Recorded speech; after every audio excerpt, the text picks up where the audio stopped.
Hello, ladies and gentlemen. This is Ms. Skokin. We are back in AP Statistics in Chapter 9 this time, testing a claim. This is also called significance testing. Our objectives for this section are state the null and alternative hypotheses for a significance test about a population parameter, interpret a p-value in context, determine whether the results of a study are statistically significant, and make an appropriate conclusion using a significance level. Last, interpret a type 1 and type 2 error in context and give a consequence of each. In Chapter 8, we wanted to be able to estimate a population parameter. To do that, we came up with a sample which gave us a sample value, either a mean or a sample proportion, that served as our point estimate. And then we built a margin of error around that to give us a range of plausible values for our population parameter. That was the first type of inference we learned. The second type of inference that we're going to be using this year is called a significance test. In the significance test, we're taking a claim that is made by a company, a government agency, a polling organization, whatever, and we're going to be testing that claim using data that we get from a sample.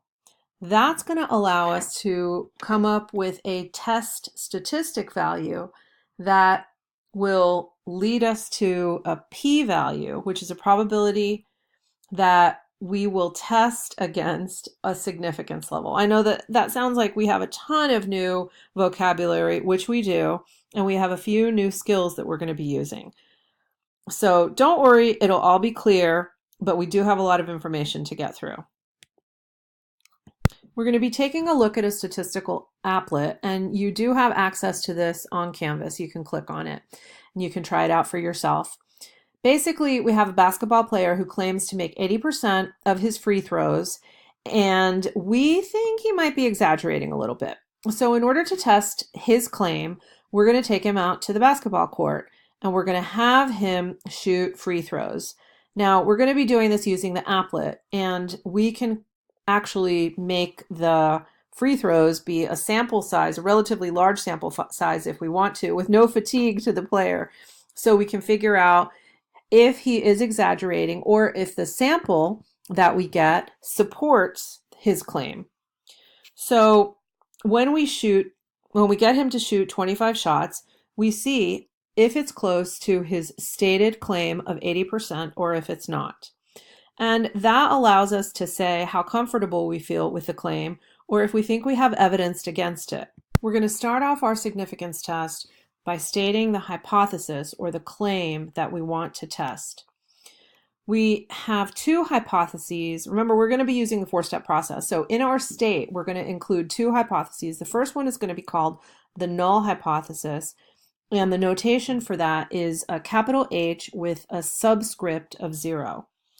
That is going to be what we'll call our no difference, no change, status quo hypothesis. The second hypothesis that we're going to be putting in our state of our four-step process is called the alternative hypothesis.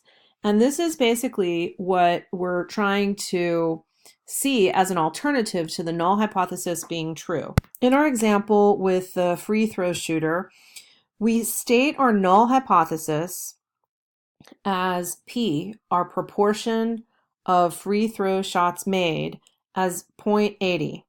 And our alternative hypothesis, because we think he's exaggerating, so we think that 80 is a bit high. So our alternative hypothesis is P is less than 0.80. We always have to explain what our variable is standing for, and in this case, P is the long run proportion of made or successful free throws. When we're stating our hypotheses, we have to stick to a specific format. Our null hypothesis is always going to be an equation, meaning it's always going to have an equal sign in it, and it's always going to be about a population parameter, never, ever about a sample statistic. The sample statistic is going to give us our evidence, but the claim is always about the population parameter. The alternative hypothesis is always going to be in the form of an inequality, a less than, a greater than, or a not equal to. And to be able to figure out what our claims are, what our null hypothesis and what our alternative hypothesis, and especially the direction of the alternative hypothesis, we're going to get that information from the question. So our alternative hypothesis can be one-sided or it can be two-sided. If it's a less than or a greater than, we're only checking to see the probability on either the left-hand side or the right-hand side of our approximately normal curve. If we have that not equal to symbol, that's going to give us a two-sided probability. So remember, when stating hypotheses, the hypotheses should express the hopes or suspicions we have before we see the data. We're always putting this in our state right at the very beginning of the problem. It is cheating to look at the data first and then frame the hypotheses to fit what the data shows. This is just like a lab experiment in science class. Hypotheses, remember, are always about a population. They're not about a sample. The claim that we're going to make is about the population parameter.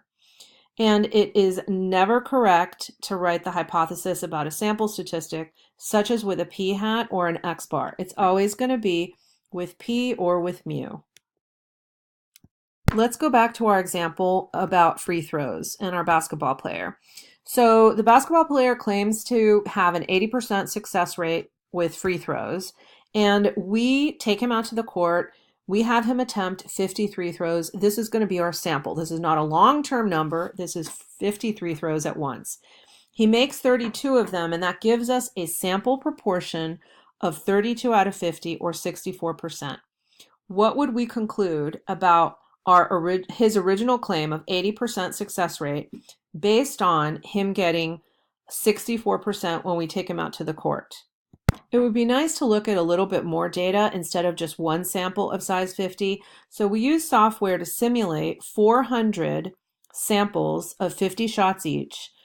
And the assumption behind the simulation is that the player really is an 80% success rate free throw shooter. So we graph all 400 samples in order to get a look at what our approximate sampling distribution looks like. And you can see it here in the graphic. So remember, our alternative hypothesis was on the less than side. We put p less than 80%. And so we look at the left-hand side of this graphic, and the sample statistic that we ended up with was a sample proportion of 0.64. So we start at 0.64 and we move to the more extreme left-hand side. We count how many dots out of our 400 are at 64% or less, and we find only 3. So only 3 times in 400 samples of 50 free throws each did we see our shooter make 64% or less of the shots. So that's a pretty low probability, 3 out of 400. Based on the simulation, less than 1% of the time is a shooter who is as talented to make 80% of their free throw shots going to have as bad a performance as only getting 64% of the shots. And that means we're going to doubt his claim. We're not going to believe that he's actually an 80% success rate free throw shooter.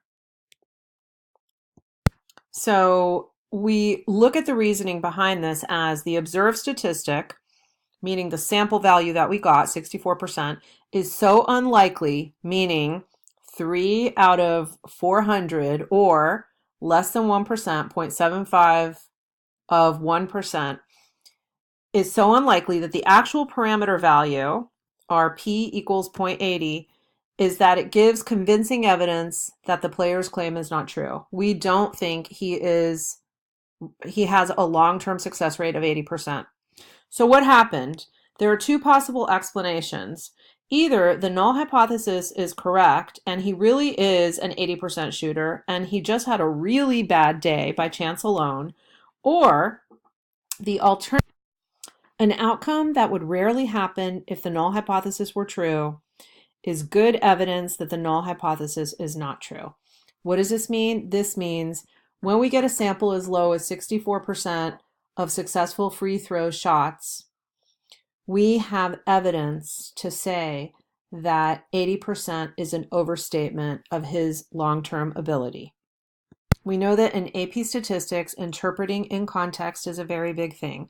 So we also want to be able to interpret what we're going to call our p-value. The p-value is the probability, like our 3 out of 400, it is the probability of us getting a sample or a more extreme value if the null hypothesis is true. The null hypothesis is what we're trying to find evidence against. And how strong the evidence is going to give us that how extreme or how small our p-value is. So the probability, assuming that the null hypothesis is true, that the statistic would take on a value as extreme as or more extreme than the one actually observed, is called the p-value of the test. Small p-values mean we have strong evidence against the null hypothesis, because that means it's a very low probability of occurring if the null hypothesis is true. A large p-value fails to give or does not give convincing evidence because it can happen. It is not an unlikely probability, so it can happen by chance alone when the null hypothesis is true. The last thing that's going to happen with our significance test is we're either going to reject the null hypothesis if our evidence is strong, or we're going to fail to reject the null hypothesis if we do not have convincing evidence against it. A fail to reject decision in a significance test does not mean the null hypothesis is true. For that reason, we never accept the null hypothesis or use language implying that we believe it's true. The only thing that we can say is we reject it or we fail to reject it. That's as far as we can go. This is kind of like in a court of law where you're either found guilty or you're found, we don't have enough evidence to find you guilty right now. So in a nutshell, this is how we're going to decide our conclusion. Remember, our state plan do conclude. That very last part is whether we decide to reject or fail to reject the null hypothesis based on the comparison between our p-value and our level of significance, which we chose at the very beginning of the problem and put in our state. There's no rule for how small a p-value needs to be in order for us to reject, but typically what we do is we pick 0.05 unless we have a reason to pick a different one. We call the significance level that we're going to test our p-value against alpha.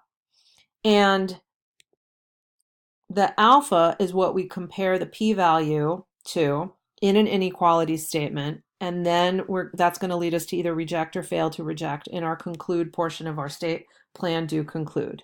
When we run a significance test and we either reject or we fail to reject, we can be correct or we can be incorrect. We know that sometimes we can make an error.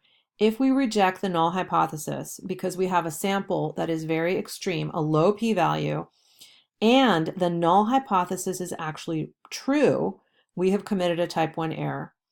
If we fail to reject the null hypothesis because our sample value does not indicate that we need to reject, and the alternative hypothesis is actually true, we've committed what's called a type 2 error. This little graphic is a great way to remember what can happen. We can either be correct, have a correct conclusion, or we can commit a type 1 error if we rejected, or a type 2 error if we failed to reject the null hypothesis. The probability of us making a type 1 error is exactly the significance level or the alpha of the test. When we pick an alpha level, we have to decide how badly we want to avoid a type 1 error. Okay, back to our objectives. We have hit all of these. I know that you're going to have some questions when you work on the practice problems, but there's no other way to get to them until we dig into those problems. Good luck, and I'll see you in class.